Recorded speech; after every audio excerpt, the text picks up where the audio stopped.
Hi, and welcome to the Crayola Challenge. I've been wanting to do this challenge for a very long time. I've been using Crayola markers for a very long time.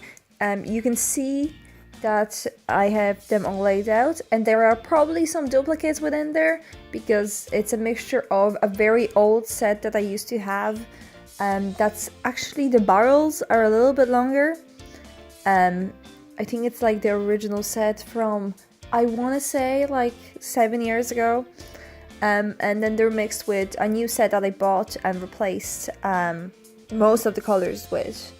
So they're pretty new. I think I bought them about a year ago. I've been using Crayola markers a lot. I mostly use them in my sketchbook to bring in some color, to do some thumbnailing, to bring some life to the sketches, you know, general decoration. I don't really use them for artwork because they are not light fast, they are not great quality. It's kind of hard to work with them because they are also saturated and they don't really have any light shades and dark shades, which makes it very hard to create, you know, that contrast and those lights and those shadows. It's just difficult to work with them. They are very colorful, which can be an advantage and a disadvantage because you have a very colorful palette and there's not a lot of like muted colors. There's not a lot of like washed out kind of grayish colors. You know, it's obviously a kid's marker set, but I had a lot of fun drawing with them. And, you know, here I am sketching the portrait of the girl that I'm going to be working on.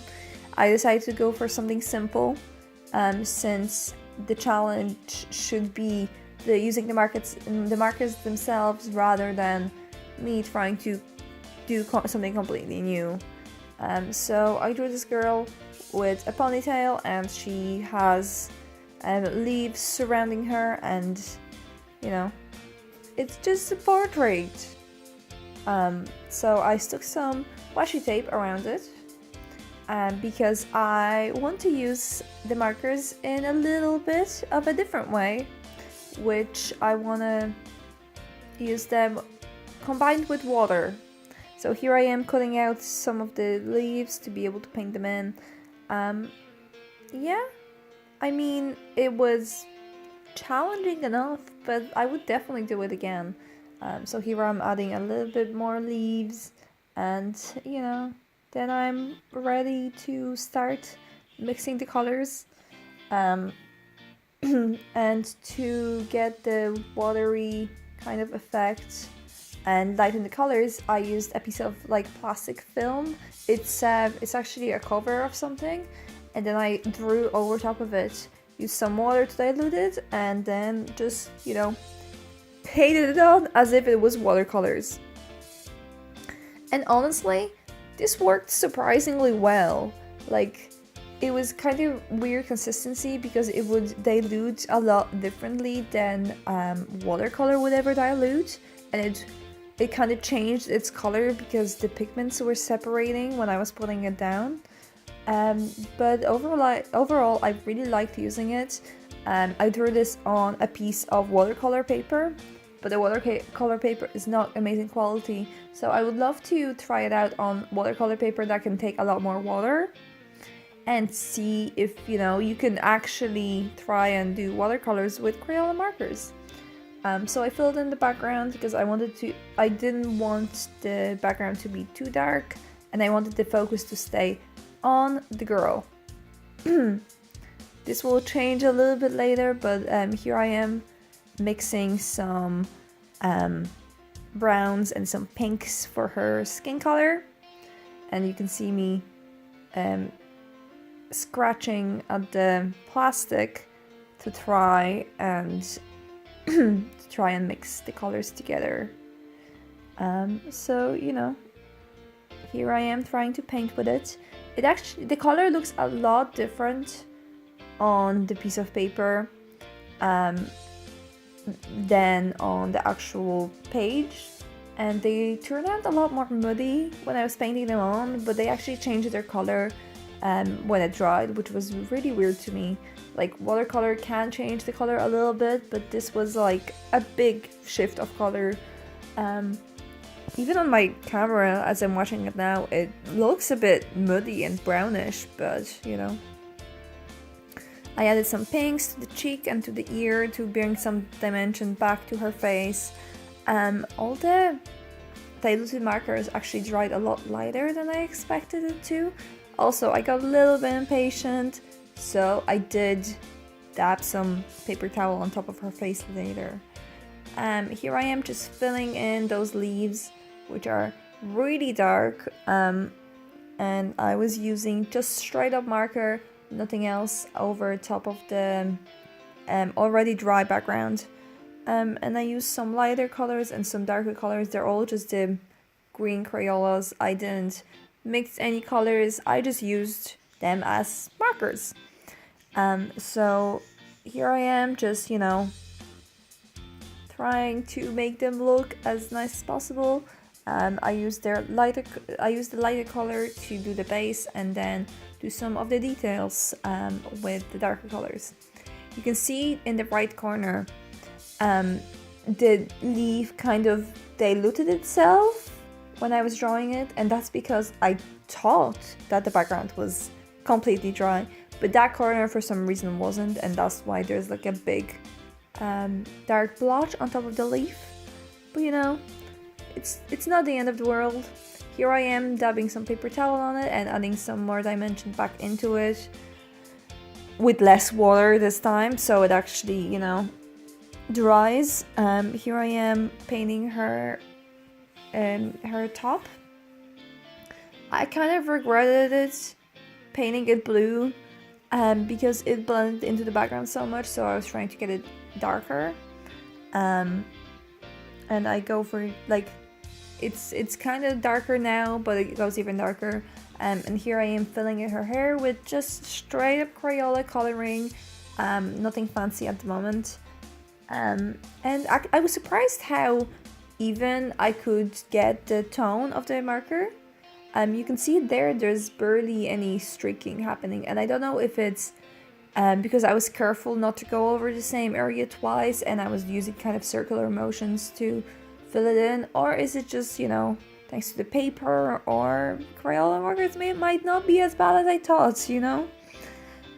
So I'm putting some details into her ponytail and filling it all in. And this is where I accidentally colored over here. Well, I colored around her earring, but then it just didn't look right, so I just covered it up completely. And she has no earrings left. There were 2 at the start and they're all gone. So I'm using a darker Crayola marker. It's like a terracotta color, and I added some dimension into her hair and some details. The one thing that I'm not a huge fan of, and it's, you know, it comes just with the medium, you can't really add the highlights back in, which I love about digital art. So yeah, you could only go darker. So I should have went with a mid-tone. No, I should have went with the lightest color first. But I still think, you know, it's a kind of cartoony style that we have here, so the hair looks fine, and it suits the rest of the piece, in my opinion. Here I am trying to darken up that top even a little bit. I was trying to do some, like, shading, but then I used just a wet brush to try and fill it in, but I wasn't really happy with it, and the paper already started to tear. When I did the lips, the red lips, and the eye, and the eyelashes, the paper was actually still wet. It didn't feel like it was, but it was. And the color started to separate a little, so I wasn't a huge fan of that, and I tried to dab it off with a paper towel as soon as I could, but the damage was done, so you can see a little bit of a brown shade underneath the eyelash, and her lips actually had to become a little bit bigger because it just spread so much. So I decided to leave the face for now, and do some more background stuff. I didn't include those leaves in my sketch because I didn't think I would need that many, but I actually do like the really light leaves that I did, and I think they really suit the piece. Since it's so simple, I don't think you need to. I don't think I needed to worry so much about trying to keep the focus on anything. But yeah, I don't know. I really liked the leaves, and I think they look kind of cool with the two different tones that they have. So I added a lot of them. I don't know how I feel about placement of some of them because I was just going straight with marker with no sketch or anything. But overall, I really like it. Here I am just doing some lines on her face and some more hair shadows, and I'm just trying to fix everything and you know, polish it a little bit. And here I made her lips a little bit bolder, and I went around and brought some contour around her face because we did lose that.